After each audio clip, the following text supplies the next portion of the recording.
Everyone likes some piece of media they're not super proud of.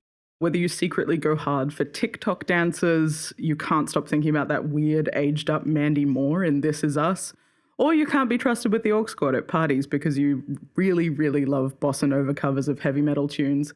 I know you've got guilty pleasures, and I want to know about them. Today, I've managed to con my friend Jamie into sharing his secrets. Jamie's such an exceptionally talented painter with such a lot going on at all times, it's kind of difficult to know where to start.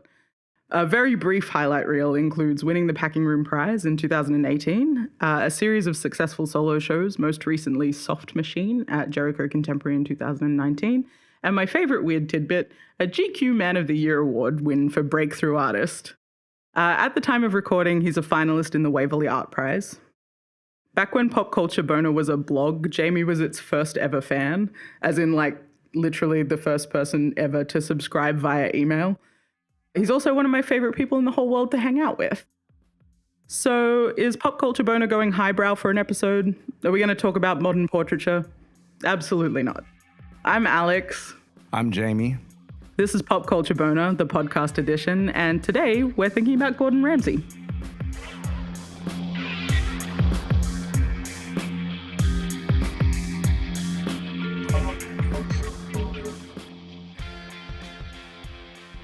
So, in terms of a little intro, we're doing a slightly different recording setup today in that I have Jamie, myself, and Wes, who does all of the producer gremlin-y tech stuff, all in the room. So if you hear weird noises, laughter, and the chugging of wine, then that is a result of the circumstance and not a permanent change necessarily. So we're talking about guilty pleasures, Jamie.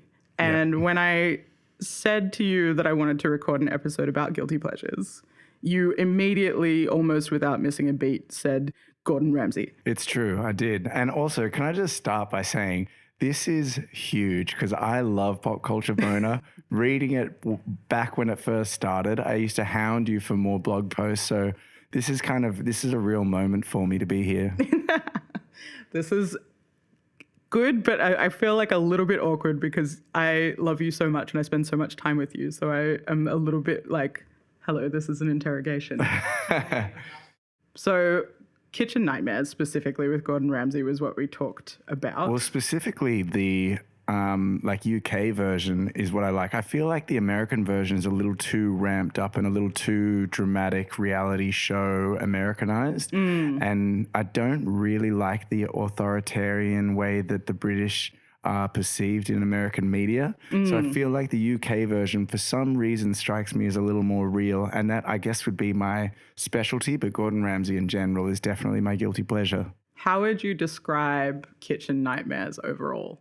I think that it's the caricature of Gordon Ramsay punctuated by these soft moments of either genuine human insight, archetypes of narratives and characters, and just amazing little moments of cooking. See, that was because I watched a lot of the American one because there's so much of it on YouTube. It's true. And I found that the American Kitchen Nightmares was not actually about cooking so much as it was about restaurant management. That's it. And I was a little bit confused by that. So I kind of went on and I found out there's actually an entire website dedicated to whether or not the restaurants remained successful after Gordon Ramsay came in and kicked everyone's ass. I have seen this indeed. And it's like 3 of them, I think. Yeah. Or they just change completely, or some of them even riding out the, success of being on the Kitchen Nightmares shows and ramping up the characters that they indeed played or the flaws that they had while they were on the show. Yeah, it's a lot of screaming. It was a stressful reality show, but I watched the English one and it is so much more toned down. Yeah, I think that's when it was an original idea and it was a genuine sort of reality show, if that makes sense. Like, you can tell when a reality show feels scripted, and the American ones feel scripted. And I'm imagining that's because American producers got involved, American media, everybody wanted to ramp up the Gordon Ramsay-ness of it. But I feel like it lost these moments that I actually really love in the English version. Because the English version also is a little bit about restaurant management, but there's a lot of him going in and like looking at what they have in the kitchen and how the kitchen is set up.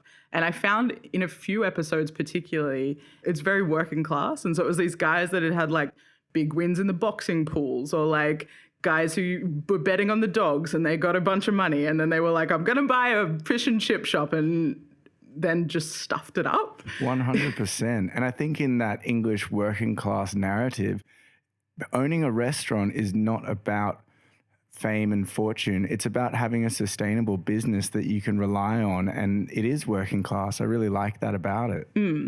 Yeah, and I think in contrast to the American one as well, I noticed that the American one, a lot of it seemed to be these guys who were like, used to be a top Manhattan chef, now has fallen from grace. And there'd be this like montage of sort of news clippings of like from food magazines of these guys with like pans on fire and stuff. And I thought, how does a chef fall from grace that far? Like, I didn't understand the trajectory downwards. I think also, interestingly, in the American version, I think that's around the time of the rise of the rock star chef, which is an interesting, like, little pop culture thing that happened, I think, kind of early 2000s. The chef became this hard-living, hard-working, genius, artistic sort of surrogate. And I can't really think of any other job that has happened to previously. Yeah, I thought that was really interesting when I was thinking about Gordon Ramsay in particular, was thinking about other chefs that I know became famous around the same time. And I feel like there was kind of a rise, particularly of like English chefs. So like things like Jamie Oliver, where it was these like extremely working class people who were like, now I own a restaurant, these kind of like good success stories. Whereas now I think when we look at chefs that are, I guess, successful, or like cooking shows that are successful in media currently, there's, I guess, almost this sort of, there's something kind of naff that's about like Jamie Oliver or Gordon Ramsay that's like a bit uncool. Absolutely. What do you think is a bit uncool about them? Like, why is it the thing when I said to you guilty pleasure that you went, Gordon Ramsay? Well, I think Gordon Ramsay, because that's just something that nobody knows about me. Like, I will put on Kitchen Nightmares to go to sleep at night, which is ridiculous, but nobody knew that, and that's why it's the first thing that popped into my head. Why it's become naff right now, I think you got to look at the beginning of that rock star chef moment, and I think the first one, in my opinion, was kind of Marco Pierre White, and that same time coming through was like Anthony Bourdain on the food blogger, critic, sort of travel lifestyle show. Yeah. And it's interesting to look back at that moment and realize what you look at now, say, with a Jamie Oliver compared to what Marco Pierre White was back in his heyday. And I think actually Gordon Ramsay learnt from Marco Pierre White back in the 90s. Marco Pierre White at Harvey's, I think it was the first big restaurant that Gordon Ramsay worked at. And I think that some of that rock star chef thing that he had kind of latched onto from Marco actually was refined by Gordon. I'd say Gordon was kind of how there was Yahoo first and then Google kind of came in without all the ads and stuff. I mean, that's what I feel like Gordon did to Marco. Marco was the first, but then Gordon kind of just jumped in and made it a little bit better. Yeah, streamlined it. I think when we're thinking about like a rock star persona as well, that whole like screaming, aside from like the hard living kind of hard partying awake all night sort of chef, which you kind of get with like Anthony Bourdain, right? Like who's definitely like a proper sort of rock star-y kind of persona. I feel like he's very cool. He's got the tattoos. He's like got a hard partying kind of background, cleaned his act up kind of thing. I feel like you don't have the same kind of redemption arc with Gordon Ramsay. No, that's true. I think that's very true. But Gordon Ramsay sits on the other side of the scale, which is more I am a genius. This is my genius food. Look at me make any restaurant into a success. In fact, I own all these Michelin stars in all these restaurants across the world. Therefore, my rock starness, whatever that might be, actually comes from my amazing ability rather than my personality. And I think maybe where he lacks personality, he just makes up for it in screaming. I was about to say, do you think he has a personality or do you think it is just yelling? Because it was so, particularly on the American version, I felt like it was so intense in some points where it was like these guys who were sort of also trying to emulate a rock star chef persona in their own terrible little kitchens. But I feel like there were these weird moments as well where it kind of, they were like, their poor wife runs the front of house and there was all this like screaming at their wife. And I was like, a little bit like, at what point is this sort of just bordering on like signs of domestic violence? Just like maybe verbal abuse. Yeah, this is just like someone should call somebody, you know? Like, I mean, that's also the interesting thing about the show to me. I mean, I feel like that's more prevalent in the UK version, is that these are real human interactions that you're watching, or supposedly real. And what can you take from that? And what part of that is the interesting part of the show? Because watching someone revamp a restaurant, in theory, sounds super boring. Yeah.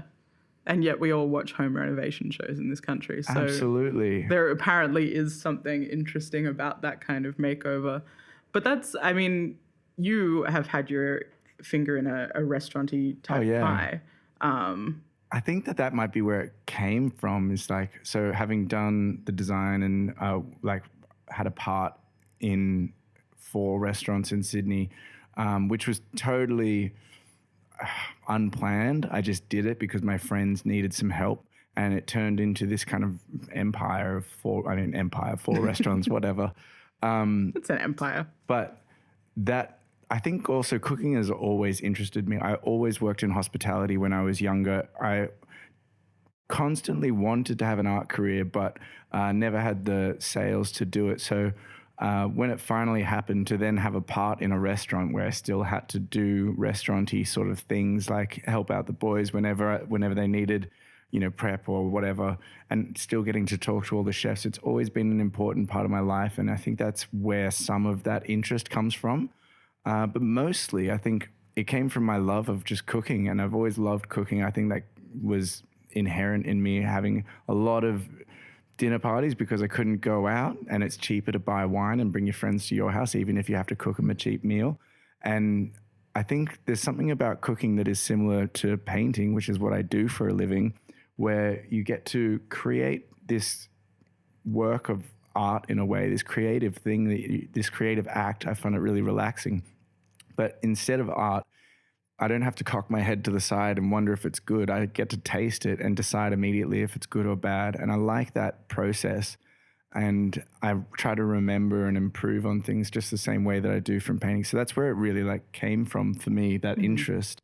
And then I guess Gordon Ramsay is the rabbit hole that I fell down with the seed of that interest. Yeah. So I wanted to talk to you a little bit about a couple of things. I wanted to start off kind of talking about, I guess, digital cooking shows, because I know that you also watch those.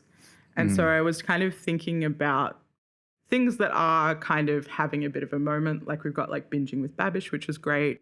The Bon Appetit Test Kitchen. Hot Wings even, which is like not really a cooking show, but Hot Wings. I know what I'm talking about. I live on the internet, Jamie. I'm very good at this. But it's not a cooking show, but it is very much based, I guess, around the act of sort of food and preparing it and understanding something about it on a chemical level.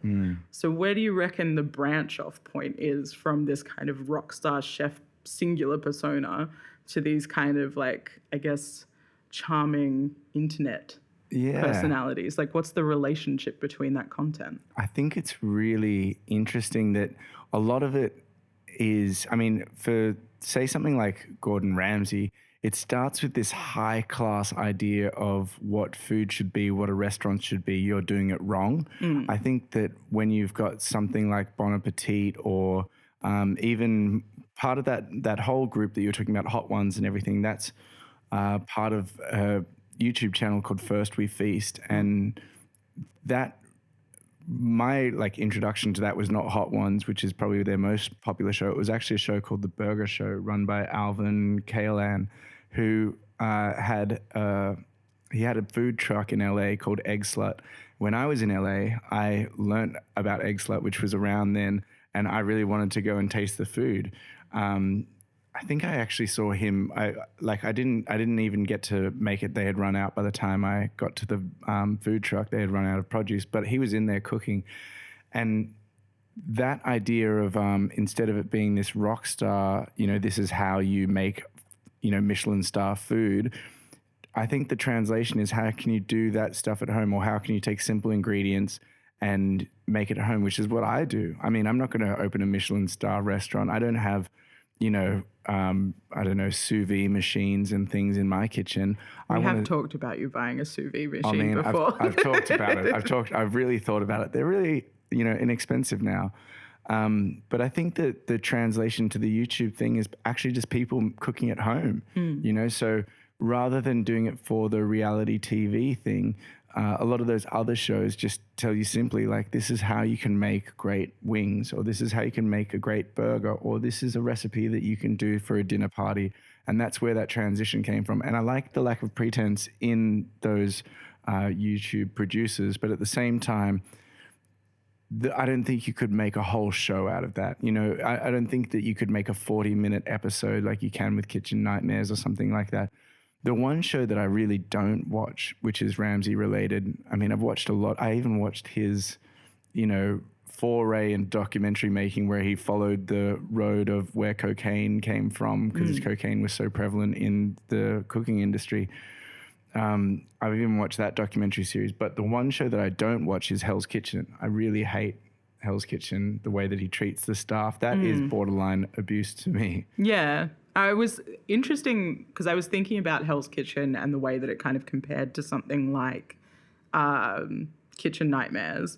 And I think one of the things I said to you via email was that there's this weird class fantasy that I found that goes on in these kind of shows, and that show particularly, where the servers he treats like royalty.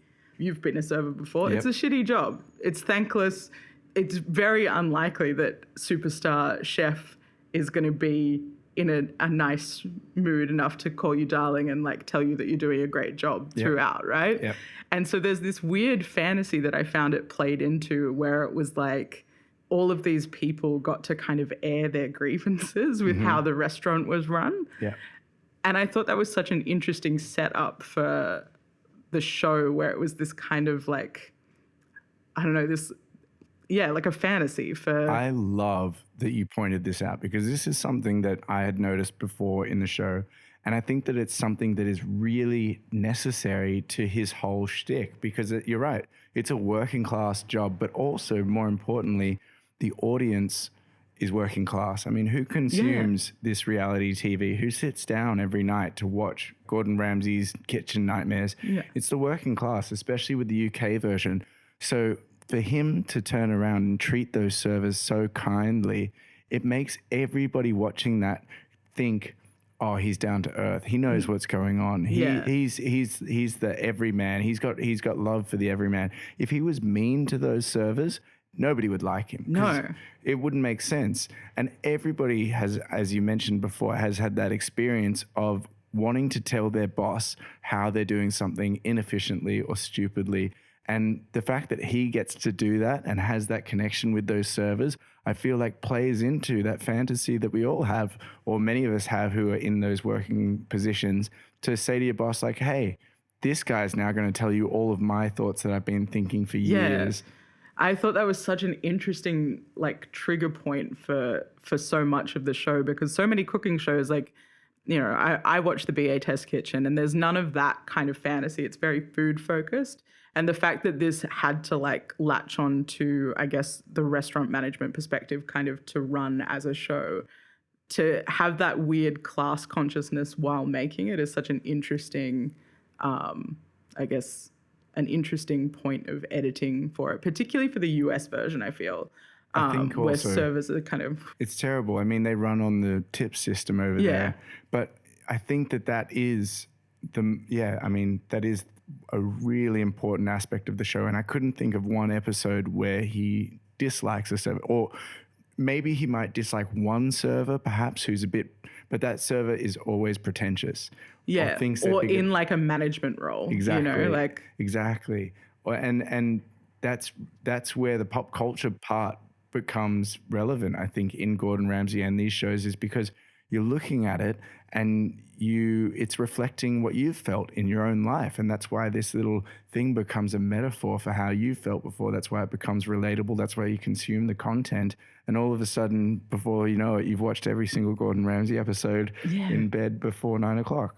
Totally. I binge watched it over the weekend because I was recording this on Monday and I didn't want to do any writing.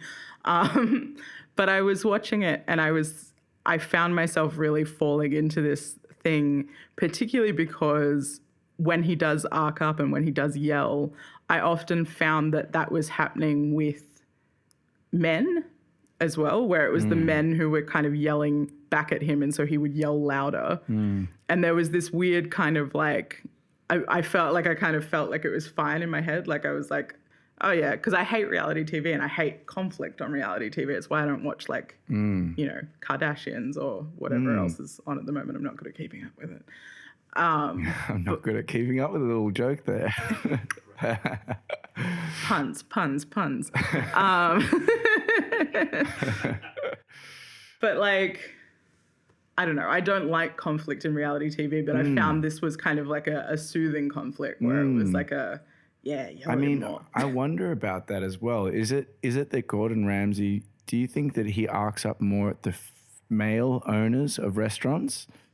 I think the male owners arc up more at him, and I think that he reciprocates in kind. Because there weren't that many women that I found on the show who were actually like running the restaurant, right? There were 2 or 3, and he was he didn't yell so much, but he was condescending, but in a way that felt justified, where you would kind of cut away to these people being like, there's nothing wrong with my food. The food is fine. And you're kind of looking at like a plate of gruel being like, well, there's definitely something wrong with that. Exactly. But he didn't really yell at them. He was very like much this kind of condescending sort of like grow up sort of thing.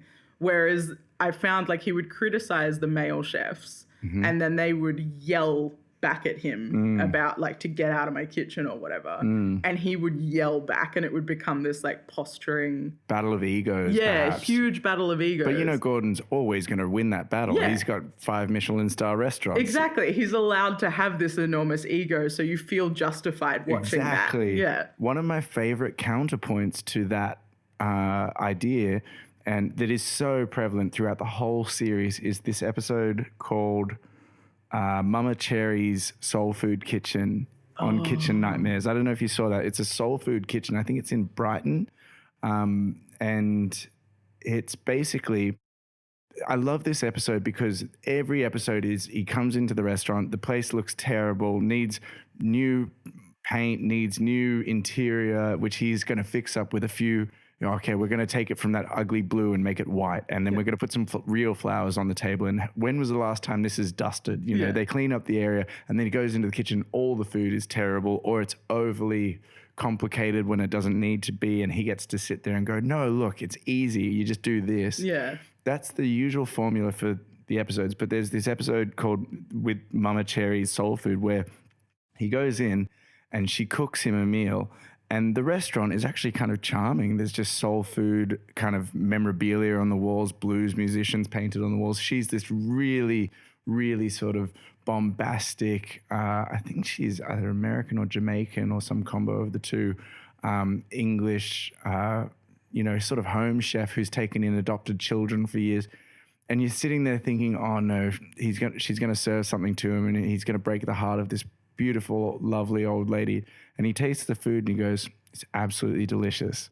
And it is this moment in the series, I think, that actually got me hooked, because that was the producers understanding enough that they couldn't just work with the same formula. And all he needed to do was get the word out about this restaurant and kind of streamline a few things about the staff and who should be up front and who should be out back. But all the staff got on really well and the food was delicious. All he did was teach them how to plate it.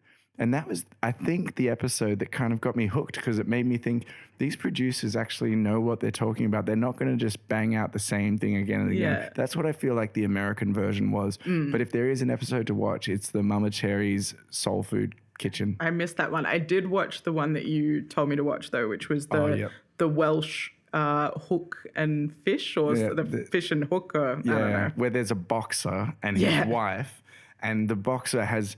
The funniest thing about this episode is that, so the basic premise is that they're in Wales and they've got this fantastic sort of farmhouse looking space, and it's on a highway, and it's painted completely, Iskline blue with this white sort of pillars standing out on the sides. And when you go in, it looks like, it looks like a St. Vincent de Paul's or a Salvation Army or something inside. There's couches and things that just shouldn't be in there.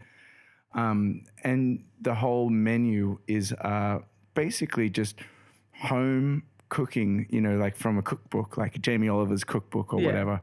And I love the idea of that, because this boxer who owns the place with his partner, they have these ridiculous domestics in front of customers and things like that. But this masculine dude, it was his idea to start the restaurant. Yeah. And he just genuinely loves cooking. And I love that about that episode, because when Gordon goes to his house, he sees this huge stack of cookbooks. There's no denying that this boxer guy loves cooking. And I just think that's so cute and beautiful. Yeah, it was a very cute episode, but it was one of the ones where I was a little bit like, should someone call the police? Can someone call, please? I mean, that was intense. Then one of the servers has like a seizure in the middle of the dining room as well. I forgot about that. Yeah. I was like, it was a lot. And she like hit her head on the way down. In a weird pop culture context, because that's what I'm going to keep bringing back to, because I'm on this podcast that's why you're here. Is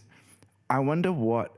So with that episode, like I was saying before, boxing, what more masculine job could you have?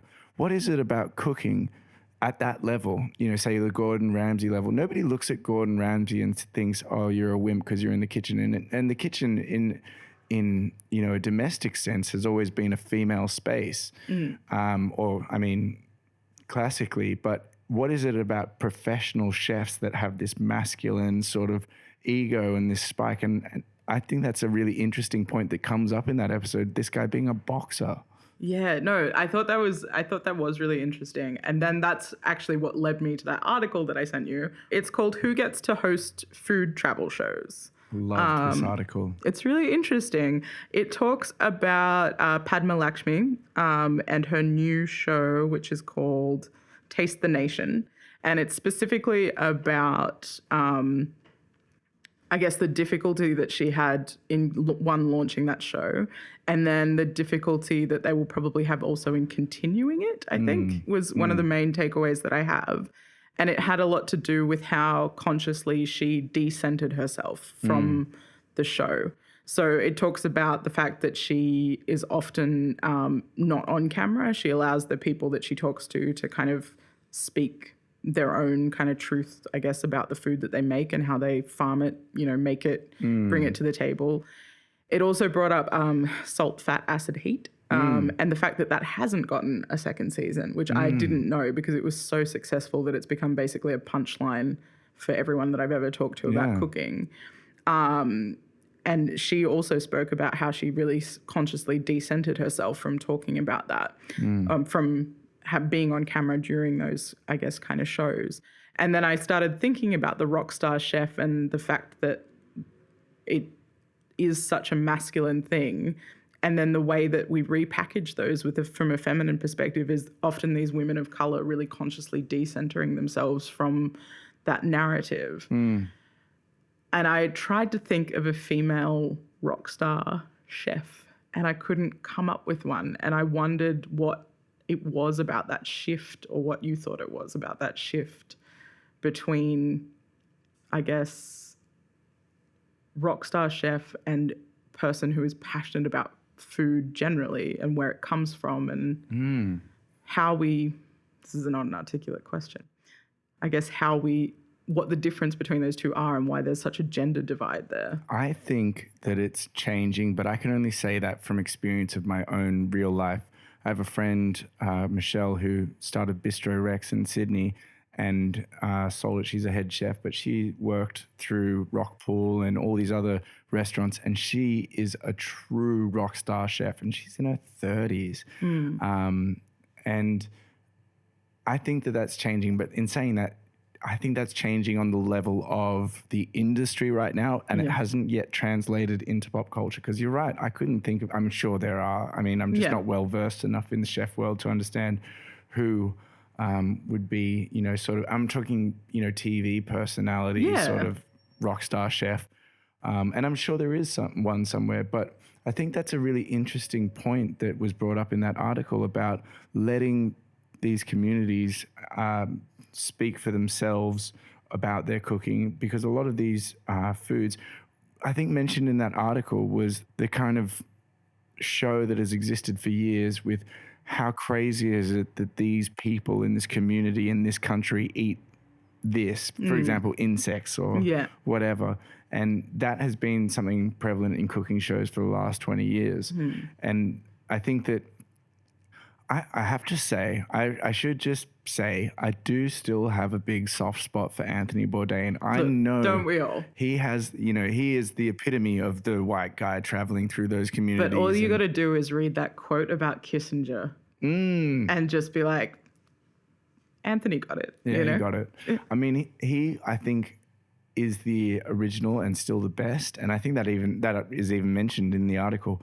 But the pop culture part of that is, do consumers, the audience, people at home listening to these shows, do they need a white male to tell them what is going on, to translate, if you will, what's going on in this area of the world, so that they'll take it with some authority? And I wonder if that's maybe I'm thinking about this too deeply, but that's what this podcast's all about. Maybe that's the pressure of the patriarchy playing out in real time, and that's what people want. I hope it's not what people want, and I hope that it's just not been available, and that's why we haven't consumed that content. But I wonder if that's where it started. There's a white guy sitting in, you know, his big producer's chair in America, and he's going, nah, nobody's going to listen to this Thai lady. I want to hear they need the colonial sort of presenter to explore his way through that community and then turn to the camera and say, actually, this is amazing, and you can do this at home, and this is how you do it, sort of thing. Yeah. Instead of letting the people talk about what that food means to them and their culture. I wonder if that it was stopped at the high level of the producers rather than the fact that we don't actually want, I hope that we want to consume that content. Yeah, well, I think the success of like salt, fat, acid, heat is probably a testament to the fact that they want, like, people want that content. Yep. But the fact that she talks about the fact that she couldn't get it made because it's such an expensive show to make, and there's no kind of guaranteed success. And at the same time, that's running parallel with something like what's Gordon Ramsay's new one called, Uncharted. Yeah. And they talk about the complexity of his interaction with that food, where he gets upset about not being able to add spices to a particular traditional dish. And that's such a... Isn't that, that is the Western way of thinking, you know, and like that article mentions, the communities that they travel into, the food that they create becomes the other. And these Western chefs or food critics or whoever you put in that place to chart these communities have become the norm. Yeah. So the food that they make being the norm, these communities, they are it's the other, means that they get to say, well, this should be modernized by doing this to it. Maybe those communities don't want that, and that's not the norm to those communities. And that's an interesting way to look. I mean, that's what she's talking about in making her show, is being silent and quiet. What's her name again? Sorry. Padma Lakshmi, or the woman? Padma Lakshmi. She's talking about being silent and letting the community speak for themselves about the food that they create. I think that's really important. Going back a few steps, I think that with the success of some of those shows that don't just have white man travels to community, you know, nation, whatever, to explore weird food. Some of the shows that have come up out of that have been fantastic, but playing into that whole thing now, the blow up that's happened in the Bon Appetit test kitchen with Condé Nast, who's the company that owns them. I think it's a really interesting moment, because it is definitely a win for the visibility of those things coming out. But is anything going to change? That's what I kind of got to the end of, because I feel like part of the problem with that Bon Appetit blow up is this like social media spiral out that it has. Should we explain what happened? Yeah, let's do a quick recap. So for those of you who haven't been following the Bon Appetit Test Kitchen. I'm sure that's many of you. Yeah, it's probably many of you. I don't know why you're not. It's a delightful YouTube channel. It's a channel where they basically teach you quick recipes that you can do at home, some complicated, some not too complicated. Generally, they have 10 ingredients, and they have a bunch of likable characters in this test kitchen that just create these recipes, and you can make them at home. Yeah. And so on top of that, people's particular personalities within the test kitchen also have their offshoot shows that have also like driven a fair amount of success. So they have like a gourmet makes show where it's like recreating particular, I guess, Junk food. Yeah, junk food. From a gourmet perspective, they've got It's Alive, which is about fermenting and has potentially, I think, gotten every single man I know into fermenting. It's true. Yep. Jamie made me a delightful kimchi the other day. It was very good. I've got some in the fridge right now. Oh, so good. But they're very much, aside from the simplicity of it, there's these personalities that are kind of associated with it. I just want to jump in and mention that, interestingly, every single person who got an offshoot show at Bon Appetit is like white, cisgendered person. Yeah. So this is the controversy that I guess was exposed recently. It was triggered by the Bon Appetit food editor, Adam Rappaport, who was sort of snap doing brownface. And then when that was posted, Sola, who was one of the personalities on the Bon Appetit Test Kitchen videos, who is extremely talented and has like amazing experience. Yeah, something like 15 years experience working in like very high pressure chef situations, and is very clearly one of the more talented people on the show. They all go to her for advice. She posted something that indicated that she hadn't been paid for any of the content. She posted her salary, which was, I think, $40,000 a year. Yeah, it was something insanely low, because it's all shot in New York as well, so it was ridiculous. It's actually shot in where the Twin Towers were? What's it called? One World Trade Center. Thank you, Wes. Producer. One World Trade Center.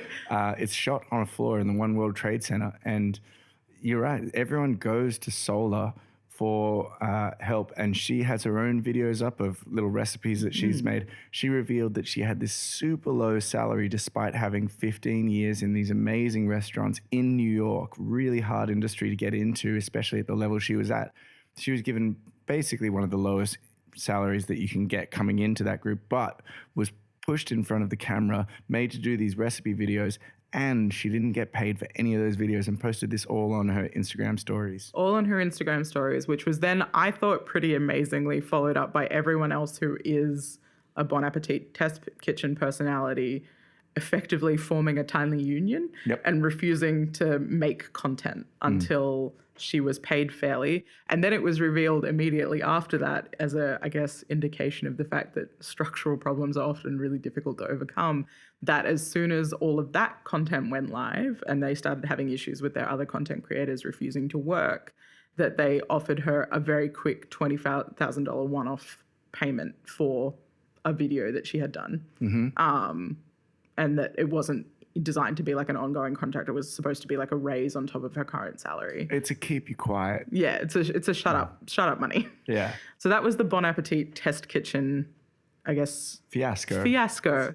But then I thought the thing that was really interesting about that is that because I was kind of watching all of the social media for all of the various people that I followed as a personality, being like, who's going to say something, and kind of like ticking boxes of who was actually coming out in support and being like, this is unacceptable.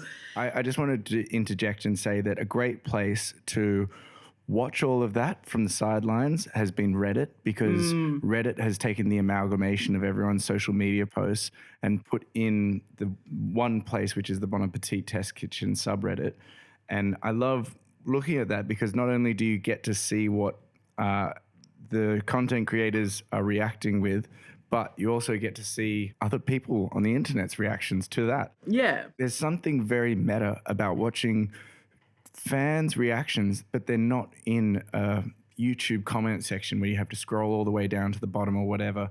They're real time, and on the Reddit that happens, things get upvoted, and I think that's interesting, watching something that has not been released by Bon Appetit, but it is being assessed by its audience. Yeah, I thought that we talked about this as like, I feel like the fan culture that's sprung up around it is so ready to, I guess, engage with that conversation, which I thought was really cool, particularly in a space where you can be relatively organized like Reddit.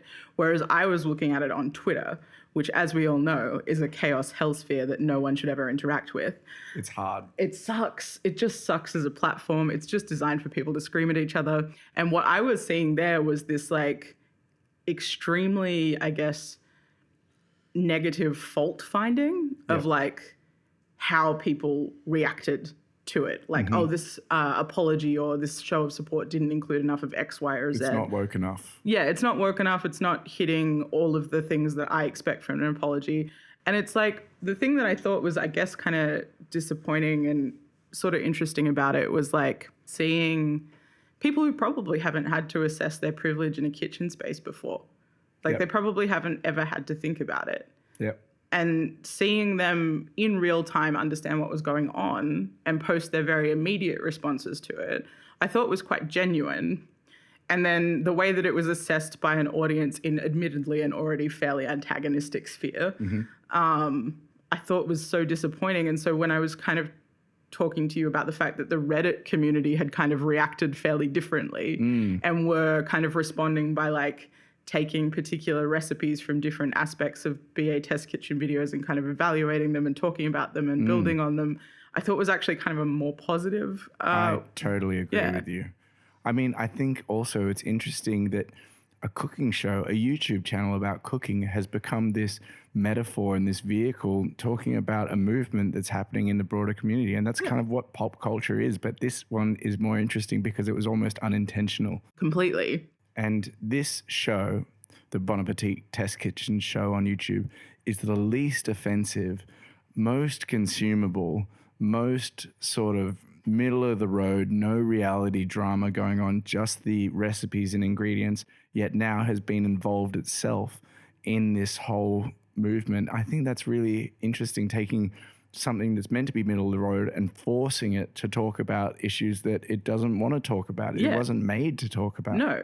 It's not designed to, I guess, house that content. But at the same time, one of the presenters, Claire Saffitz, posted on her Instagram story, she was like, food is always political. And she's right. Yeah. It is really political. And to bring it back to Gordon, the reason we are here, one of the things that I found interesting kind of watching Kitchen Nightmares, the American one particularly, was how he would evaluate spelling from first-generation immigrants who were running like Turkish restaurants, being like, he spelt dining with two N's. It's like, it's not his first language. I mean, I think that's really interesting to look at as like across the entirety of all of Gordon's career with the Kitchen Nightmares series, is how he treats immigrant chefs and immigrant restaurants as opposed to how he treats, sort of white working class chefs and restaurants. And I had a really complicated,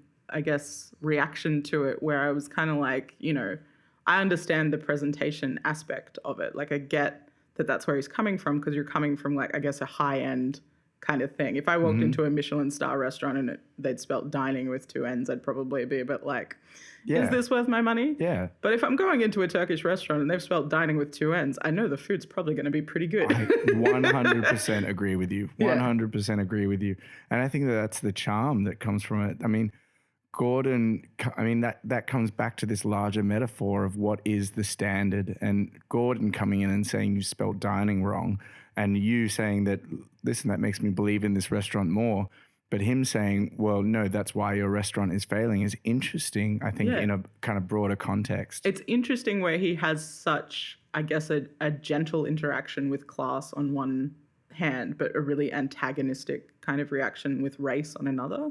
But no one's ever, I felt like, called him out on that as he's moved through it. Here's the thing. I think Gordon is less I mean, I don't think he's necessarily a symptom of the larger problem. I think he's a reflection of society, and that's what makes him a great pop culture bonus subject. Yeah. Because I think that these things that we've noticed in Kitchen Nightmares and so on, this whole persona of shouting at people and telling them that they've spelt something wrong is actually just put on for the camera.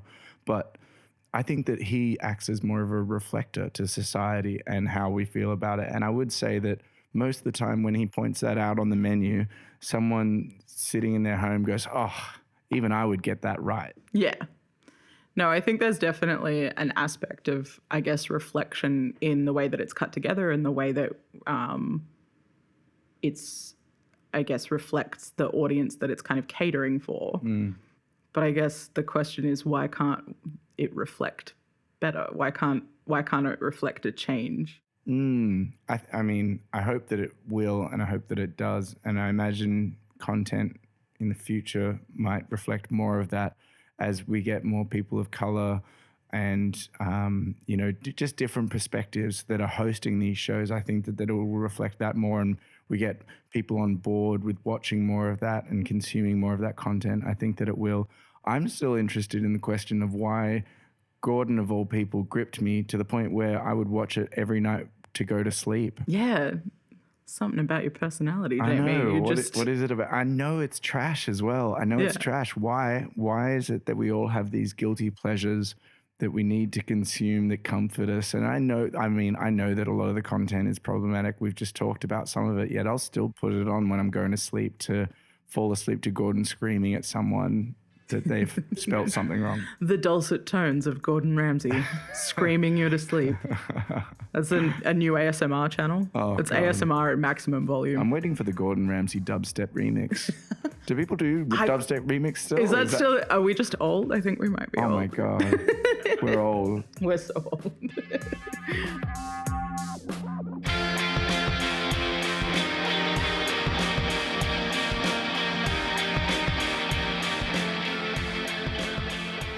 So, thank you. Thanks so much for having me, Alex. Got anything you want to plug? Your Instagram? Yeah.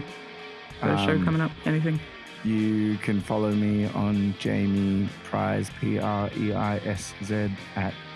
on Instagram. Yeah, just follow that on Instagram. I've got lots of... no Twitters.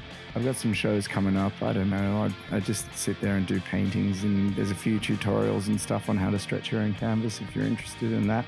But mostly, I'm just happy to be here. Do we know when the Waverley will be announced? The Waverley is announced on the 9th of July, so hopefully I've won. If I've won,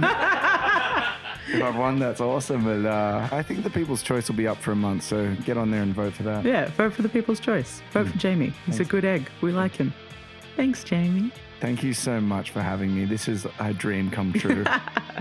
I'm so happy. Thank you for, always being my biggest cheerleader. That's the nicest bit of this. And I will continue to be, and I'll continue to watch weird cooking shows on the internet. Excellent.